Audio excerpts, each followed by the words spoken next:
Hello नमस्कार दोस्तों, मैं sub inspector Awadhesh Kumar Dubey Madhya Pradesh police से हूँ। सोशल मीडिया पर रहने वाले मेरे सारे फ्रेंड्स तो शायद मुझे जानते ही हैं। आज मेरे दिल में बहुत कुछ था, तो आज मैं पहली बार लाइव आया हूँ। मुझे पता भी नहीं लाइव कैसे आते हैं। एक बार और इसके पहले मैंने असफल प्रयास किया था कुछ मिनट का, और उसके बाद फिर काट दिया था। तो नाउ आई एम रेडी। दिल में बहुत कुछ है, सोशल मीडिया प्लेटफॉर्म पर दुनिया के सामने शेयर करना चाहता हूं। हमारे देश और प्रदेश की जनता, जहां तक भी मेरा संदेश पहुंच जाए, वहां तक अपने दिल की बात कहना चाहता हूं। मेरे वीडियो बनाने का ये मतलब कतई नहीं है कि मैं वायरल हो जाऊं या मेरा वीडियो कोई वायरल हो जाए। तो उम्मीद करता हूं आप लोग मेरी बात को समझेंगे। हालांकि मैं मध्य प्रदेश पुलिस को रिप्रेजेंट जरूर करता हूं, पर इस वीडियो में मैं रिप्रेजेंट नहीं कर रहा हूं। ये मेरे अपने विचार हैं, निजी विचार हैं। तो थोड़ी सी भूमिका इसलिए बना रहा हूं कि ज्यादा से ज्यादा लोग जो है मेरे साथ जुड़ सकें, समझ जाएं, मेरी बात को सुने वो। आज मैंने और आपने बहुत सारी खबरें देखी पढ़ी होंगी, और खासकर मैं विभाग में हूं तो पुलिस से संबंधित खबरों की बात कर रहा हूं। तो आज मन बड़ा व्यथित है, मतलब वो खबरें देखकर। तो मैं आपको थोड़ा सा बताता हूं। जैसे कि मैंने आज ही दिन में 3 खबरें पढ़ी। एक घटना जो है वो रीवा जिले की मऊगंज जिले की है, जहां पर एक पुलिस पार्टी के ऊपर हमला हुआ है, और उसमें एक हमारे एएसआई साहब की जो है वो मृत्यु हो गई, यूं कहें हत्या हो गई। इसके अलावा हमारे एक सब इंस्पेक्टर हैं संदीप भारती, या शायद टीआई होंगे, मुझे उनका वर्तमान अभी रैंक पता नहीं है। वो गंभीर रूप से जख्मी है। तहसीलदार महोदय के साथ भी बहुत गंभीर उनको चोटें आई हैं, सुनते हैं हाथ पैर में फ्रैक्चर है। पूरी पुलिस टीम पर हमला हुआ है। दूसरी घटना जो है वो इंदौर में हुई है। इंदौर में तुकोगंज और परदेसीपुरा थाने का कुछ विवाद था, तो वहां भी पुलिस के साथ खासी झूमा झटकी, और उनकी वर्दी फाड़ना, धक्का देकर नीचे गिराना। और तीसरी घटना जो है ग्वालियर में हुई है। मेरा ही बैचमेट है, थाना प्रभारी की ड्यूटी कर रहा है वहां भी कुछ मंचलों को कुछ एक आरक्षक के द्वारा रोके टोके जाने के बाद जो है मौके पर उसके पहुंचने के बाद झूमा झटकी हुई है, और कुछ चोटें वगैरह भी आई हैं। इन 3 घटनाओं में एक समान चीज ये देखी गई है, या मैंने देखी है और आपने भी देखी होगी, कि ये सारी की सारी घटनाएं जो पुलिस के विरुद्ध हुई हैं, इसमें सब में कोई ना कोई किसी बेस पर एक कम्युनिटी थी। प्रोफेशनल तौर पर देखें तो प्रोफेशन बेस्ड कम्युनिटी थी। इंदौर की घटना में सारे हमारे वकील साथी थे। मऊगंज में देखें तो हमारे आदिवासी भाई लोगों की कम्युनिटी थी। जहां भी कह लें कि एक कम्युनिटी की जब भीड़ इकट्ठी हुई तो पुलिस के ऊपर दबाव बनाया गया। दबाव बनाए जाने के बाद हिंसा हुई। और बात यह नहीं कि हिंसा हुई है, संवैधानिक अधिकार है सभी के, सबको अपनी अपनी बात रखने का अधिकार होता है, और पुलिस तो खैर खुले मंच पर होती है। तो पुलिस के साथ माहौल में अराजकता पैदा करना, और मैं क्या ही बोलूं, कि एक हमारे एएसआई साहब की हत्या कर दी गई, तहसीलदार साहब, टीआई साहब गंभीर रूप से घायल, और भी कई पुलिस कर्मियों को चोटें। ये बात ये नहीं है कि ये घटना, कई लोग बोलते हैं कि एक सामान्य आदमी के साथ होती तो क्या होती। सामान्य आदमी के साथ हो जाना, और उसके साथ होना जो सामान्य आदमी की रक्षा के लिए नियुक्त है, या जो सेवा इसी चीज की दे रहा है कि उसको सामान्य आदमी के अधिकारों की और सामान्य आदमी की रक्षा करनी है। मन इतना व्यथित है कि मैं एक ऐसे विभाग से हूं कि हम कभी भी भीड़ नहीं बना सकते। वरना जैसे आपका ऑर्गेनाइजेशन है, जैसे आपने बोला कि फलाना एकता जिंदाबाद, फलाना वो जिंदाबाद, हम नहीं कह सकते कभी कि हमारी कोई ऑर्गेनाइजेशन नहीं है। तो मेरा आप लोगों से यही कहना है कि क्या हम ऐसे ही शिकार होते रहेंगे मध्य प्रदेश पुलिस। और ये बात कहने के लिए मैं क्यों आया हूं, मैं हालांकि मुझे मेरी सैलरी मिल रही है, पर महीने के अंत में 59,880 रुपए के लिए मैं सिर्फ कुछ ना बोलूं यहाँ की, मैं क्यों बोलूं, मेरे साथ तो क्या ही हुआ है।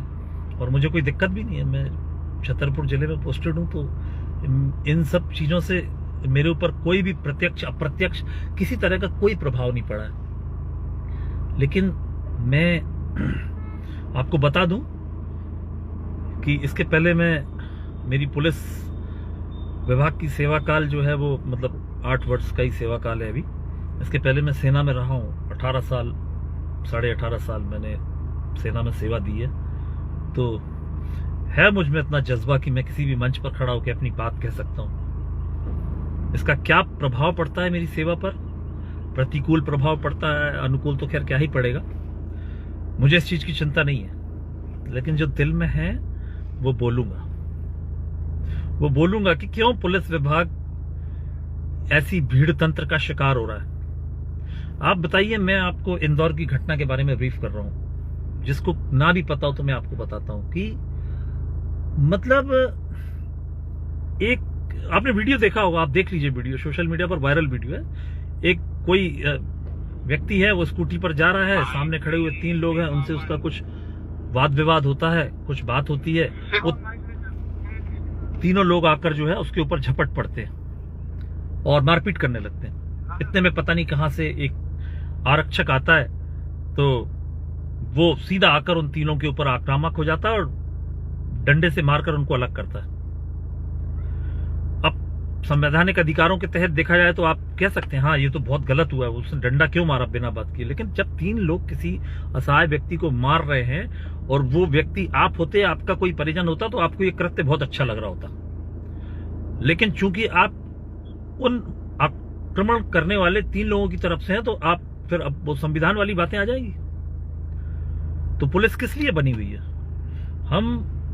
हमारे माननीय पूर्व मुख्यमंत्री जी ने कहा था कि दुष्टों के लिए काल बने रहो और सम्मानीय नागरिकों के लिए जो है आप बिल्कुल नर्म बने रहे। तो हमें तो यही अच्छा लगता है कि मतलब, और करना भी हमें, हमारे ख्याल से तो ऐसे ही होना चाहिए कि दुष्टों के लिए हम काल बने, और काल बनने के लिए हाथ में कुछ ना कुछ तो होना चाहिए। उनके हाथ में तो सिर्फ डंडा था। तो मैं आपको बताऊं कि पुलिस में एक ऐसी व्यवस्था है कि कुछ पेट्रोलिंग करते हैं हमारे पुलिस के जवान, उनको एक गाड़ी दी हुई होती है, तो वो 2 व्हीलर हो या जो भी हो, तो उसका नाम हमने रखा हुआ, उन आरक्षकों को हम बाज नाम से जानते हैं या चीता नाम से जानते हैं। उनकी जो मोटरसाइकिल होती है उस पर बाज और चीता लिखा होता है। तो क्यों लिखा होता है? कि दुष्टों के ऊपर जाके झपट पड़े और असहाय और निर्दोष व्यक्तियों को बचाने के लिए अपने पंजों का इस्तेमाल करें। लेकिन आज पहली बार हमें जो है दिल से महसूस हो रहा है कि हमारे पंजे नोच लिए गए, मतलब निकाल दिए गए पंजे। मतलब मुझे इतना दुख हो रहा है। ठीक है, हर चीज संवैधानिक दायरे में हुई है, उनके ऊपर FIR दर्ज करा दी गई है, सॉरी उनको सस्पेंड कर दिया गया, FIR नहीं दर्ज हुई, वो भी हो जाएगी तो कोई बड़ी बात नहीं है। मतलब वो हमारे वकील साहिबानों के ऊपर हाथ उठाया उन्होंने, और उन वकील साहिबानों के ऊपर हाथ उठाया जिनकी छोटी मोटी हिस्ट्री शीट है, थोड़ा सा एक क्राइम रिकॉर्ड है, 2, 4, 6 अपराध हैं, देखा जा सकता है। उनके थोड़े बहुत अपराध हैं, उनमें मारपीट के कुछ वही 5-6 अपराध हैं, और उनके बेटे और भतीजों के विरुद्ध भी कुछ अपराध दर्ज हैं। उसकी भी सोशल मीडिया पर अच्छा खासा वायरल है, बताने की क्या जरूरत है, देखा जा सकता है। उनके विरुद्ध उन्होंने जो एक्शन लिया, तो ठीक है वो सस्पेंड हो गए। कल को ऐसा ही कोई काम होगा तो मैं आज सोशल मीडिया प्लेटफॉर्म पे हूँ, बता दूं, मैं भी वही करूंगा जो उन आरक्षकों ने किया था। सस्पेंड होना भी मंजूर है, और मैं उन आरक्षकों से कहना चाहता हूं कि मेरे जैसा हर शासकीय सेवक उनके साथ है। वो बेदाग बरी होंगे, जांच होगी, इस चीज से बेदाग बरी होंगे, हमें इस चीज का पूरा विश्वास है। और नहीं भी होते हैं तो उनका जमीर जिंदा रहना चाहिए। और आप कल्पना कीजिए कि अगर वो आरक्षक देखते हुए भी कुछ ना करते तो आज वो सस्पेंड नहीं होते, उनका जमीर लेकिन खा जाता उनको।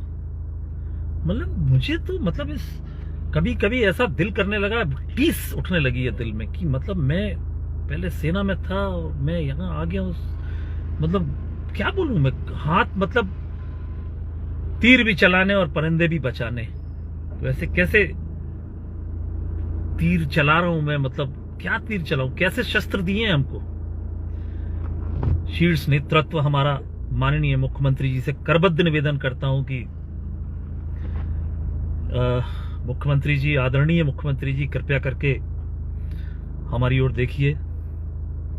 हालांकि मैं इस चेन में बहुत छोटे से ओहदे पर हूं, पर फिर भी मैं निवेदन करता हूं मेरे जैसे हजारों शासकीय सेवक और खासकर पुलिस कर्मियों की तरफ से कि कृपया हमारी ओर देखिए,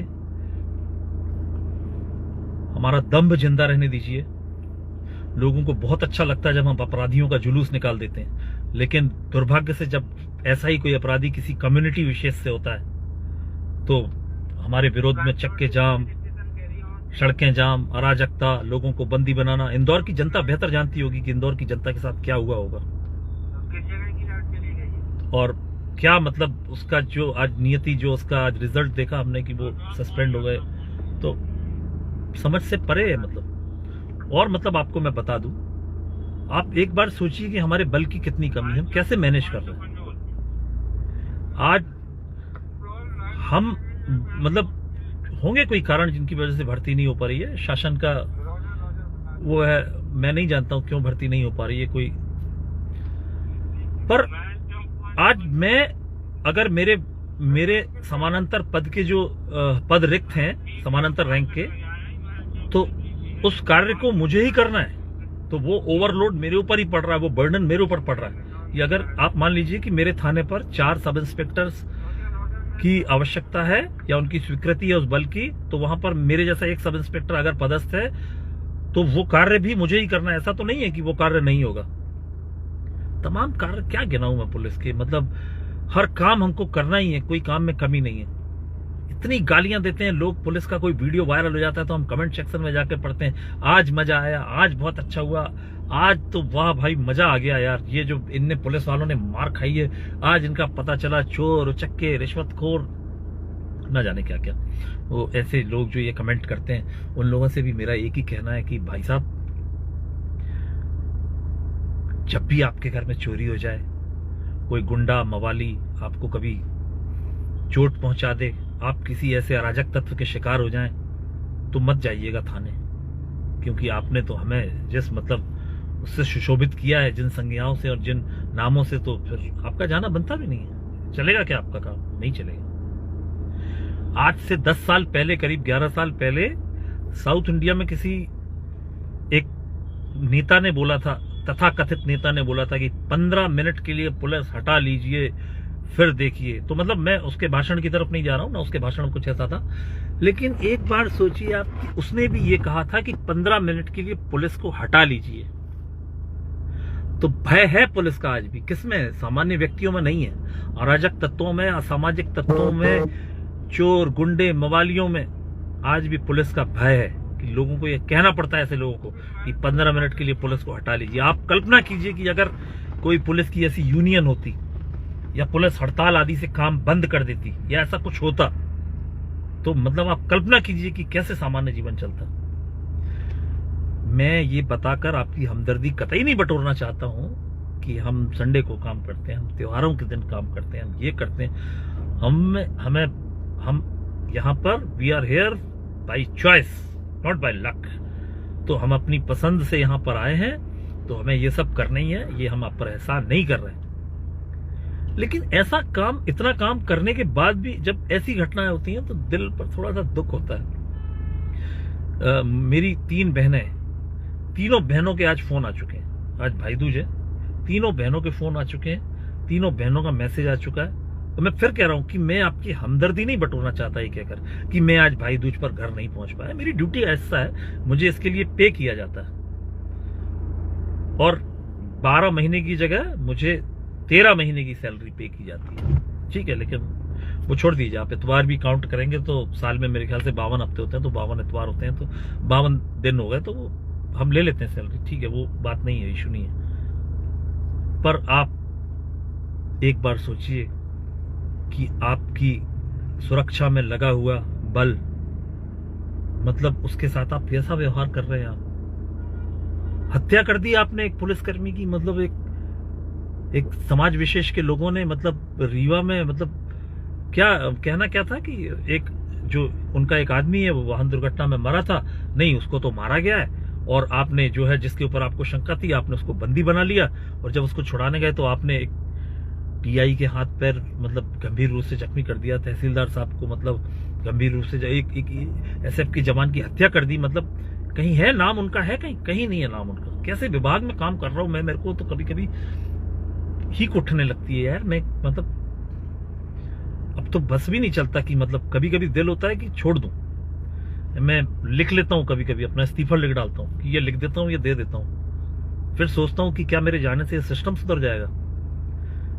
फिर मन में आया कि एक बार आवाज उठा देता हूं, शायद किन्हीं सही कानों तक ये आवाज मेरी चली जाए। मेरी ये आवाज शायद किन्हीं सही कानों तक चली जाए, कोई हमारी बेबसी समझ ले कि हम कितने बेबस हैं। हमें जो नाम दिए गए हैं, हमारे स्क्वाड्स को चीता, बाज, इनके नाखूनों को नोच दिया गया, इनकी शक्ति छीन ली गई है। मेरा मैसेज देखने वाले जो भी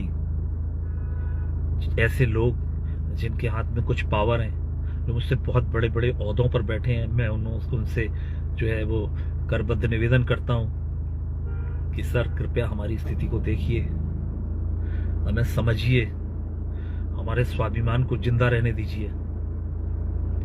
कितनी खुश होती है जनता जब लोगों के, अपराधियों के, गलत लोगों के जुलूस निकलते हैं। लेकिन बस वही नेता, वही जो आदमी है, अगर वो किसी छोटी मोटी कम्युनिटी का निकल जाता है और उस कम्युनिटी के लोग भीड़ बना के इकट्ठे हो जाते हैं और उसके लोग नेतागिरी करने लगते हैं साथ में, तो मतलब क्या होता है फिर रिजल्ट, है ना? दबाव में आने के बाद हम सस्पेंड हो जाते हैं। कितनी हास्यास्पद सी बात है।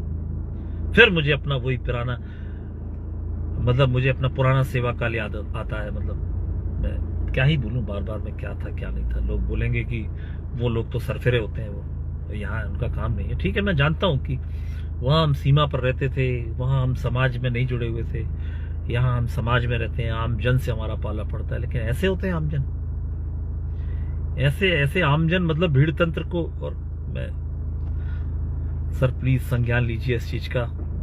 जो भी मेरे बैठे हुए ऊपर सक्षम अधिकारी हैं, हमारे माननीय मुख्यमंत्री जी हैं, गृह मंत्री भी हैं वो, सर प्लीज संज्ञान लीजिए हमारा। मैं निवेदन कर रहा हूं सर, पुलिस की दशा पर ध्यान दीजिए सर। हम त्योहारों पर कई दिनों तक अपने घर न जाकर ड्यूटी करते रहते हैं, लेकिन नहीं होता हमें इस चीज का दुख कि ठीक है हम कुछ कर रहे हैं, हम किसी असहाय की मदद कर रहे हैं। हमें इस चीज की तसल्ली रहती है सर। क्या ही बोलूं, मतलब बहुत कुछ है मेरे दिल में, लेकिन अचानक से सब कुछ याद भी नहीं आता है। मतलब हम कैसी सेवा कर रहे हैं। मैं एक पुलिस होने के नाते आपको बताऊं कि जहां जाता हूं मैं कोशिश यही करता हूं कि किसी गरीब की मेरे से मदद ही हो जाए। मतलब अगर कोई रोड पे भी चला जा रहा है तो मैं उसको अपनी गाड़ी में बिठा लूं और उसको कहीं तक छोड़ दूं। तो है आपके दिल में, और कई लोगों से कहना चाहूंगा, आपके दिल में है पुलिस के प्रति नेगेटिव थॉट्स हैं, बुरी बातें हैं, पुलिस ऐसी होती है वैसी होती है। लेकिन एक बार सोचिएगा, ये आप बोलते हैं ना पुलिस रिश्वत लेती है, पैसा खाती है, ये करती है, बहुत दुष्ट, और जैसी जैसी आप गालियां देते हैं। एक बार सोचिए कि आपके साथ क्या क्या गुजरा है। सुनी सुनाई बातों में यकीन नहीं। फिर ये सोचिएगा कि अगर आपके साथ ऐसा गुजरा तो आपने क्या किया था, है ना? तो मेरे मन की बात, बहुत कुछ बातें हैं दिल में, समय बहुत लग जाएगा। मेरे साथ जुड़े हुए लोग हैं, मैं नहीं कहूंगा कि मेरी वीडियो को ज्यादा से ज्यादा शेयर करें, सब्सक्राइब करें, ये करें वो करें, लेकिन जो दिल में था वो मैंने बता दिया। मेरी टीस थी, निकल के बाहर आ गई। वो सिर्फ इसलिए आई है, ध्यान से सुनिएगा, कि मेरा स्वाभिमान जिंदा रहे। अपने ग्रुप्स में, छोटे मोटे पुलिस ग्रुप्स में लिख दूं कि हमको ऐसा करना चाहिए, हमको वैसा करना चाहिए। सब अपनी भड़ास वहीं निकालते हैं। मैंने अपनी भड़ास आज यहां निकाल दी। परिणाम जो भी होगा झेल लूंगा। सेना की तरफ से पेंशन मिल रही है मुझे। घर परिवार चल जाएगा मेरा, मुझे कोई ऐसी दिक्कत नहीं है। लेकिन जब तक रहूंगा अपनी आवाज ऐसी उठाता रहूंगा, बुलंद करता रहूंगा। मेरे तो वैसे भी ट्रांसफर्स मेरी नौकरी के बहुत जरूरत से ज्यादा है। एक छोटा सा वाकया बता देता हूं आपको। 2021 में अक्टूबर नवंबर महीने की बात थी। मैं सागर जिले की एक चौकी का प्रभारी हुआ करता था। एक नगर पालिका का कर्मचारी हुआ करता था। उसको वहां के कुछ लोकल लोगों, वो बेचारा अपना वो नल वल खोलने के लिए जाता था, उसको कुछ लोकल लोगों ने वहां के जो है ये बोलकर कि तू तंत्र मंत्र करता है या कुछ ऐसा करके उसको मार पिटाई की थी। वो थाने आया, चौकी आया, और मैं वहीं था। तो इतने में आरोपी भी पीछे से आ गए भीड़ बनाकर कि सर इसके विरुद्ध ये रिपोर्ट करो। ठीक है, मैंने उनको शांत किया, बैठाला। थोड़ी देर में मेरे देखते देखते जो है आरोपी पक्ष जो है, जो भीड़ बनाकर खड़े हुए थे, वो जो फरियादी बेचारा एक असहाय सा खड़ा हुआ था, कोई भाईजान थे वो, तो ये देखकर कि वो ऐसे, मतलब उनको बोले कि तेरी गर्दन काट देंगे यहीं पर, कोई कुछ नहीं कर पाएगा। तो वो मेरे अंदर का वो जो पुराना जो मेरा व्यवसाय था ना, वो मैं बताना नहीं चाहता बार बार, वो जाग उठा वो। तो मैंने 2 डंडे उठाए और एक ही मार पाया उसके पैर में। बस उसने, वो आरोपी ने नाटक शुरू कर दिया और बस लेटना पाटना ये वो, एक ही मारा था डंडा छोटा सा पैर में, तमाम मेरे ऊपर गाज गिरी, ये हुआ वो हुआ। ठीक है, वो विभागीय चीज है, संवैधानिक अधिकार नहीं है मेरा ये, मतलब संवैधानिक कर्तव्य नहीं है मेरा ये ऐसा करना, लेकिन इसके बिना काम चलता भी नहीं। ऐसा कर, आप दुष्टों के लिए आपको थाने में बैठ के अगर कोई किसी को गला काटने की धमकी दे तो मैं क्या ही करता। अभी कई लोग बोलेंगे यार तुम अपनी नौकरी खतरे में डाल रहे हो ये सब बोल बोल के। तो भैया अब नौकरी वोकरी का ज्यादा कोई टेंशन है नहीं है, अब नौकरी ऐसी करनी है स्वाभिमान जिंदा रहे। 12-13 साल बाकी है नौकरी, ऐसे ही करेंगे अब बढ़िया तरीके से। और ठीक है, यहां मेरे मन की बात खत्म है, तो आप लोगों से विदा लेता हूं। बहुत बहुत धन्यवाद, जय हिंद, नमस्कार। ये लाइव बंद कहां से होता है मुझे ये भी समझ नहीं आएगा, कहां से होता है देख लेता हूं जरा, पहली बार आया हूं आज लाइव पर ना।